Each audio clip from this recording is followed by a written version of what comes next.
موندم یه زن بی سرپناه، هیچ کاری ازم بر نمیاد. خدا کنه تلفنی بر من التماس بکنم، هیچ کس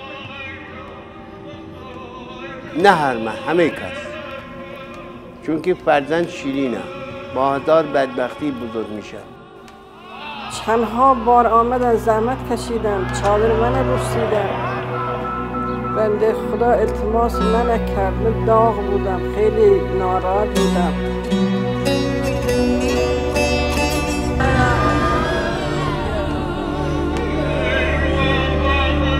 یکی به اشتباه کردی باید بیاش کنی بعدی و اگر در بعدی جواب نمانی.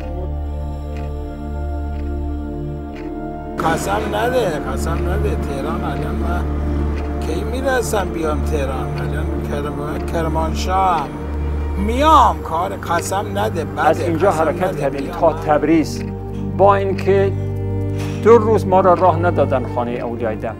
واقعا بعضی جاها تیراندازی شده، بعضی جاها حمله کردن بهش. یعنی بالغ بر 30-40 بار آمدن منزل ما، زحمت کشیدن، حتی چادر مادر ما بوسید، گفت مثل خواهر برادر من توقع ازت دارم، باید این کار برام سفیدان به خاطر رضای خدایا با این کارت کفنش کردیم، خاصات انجام بده.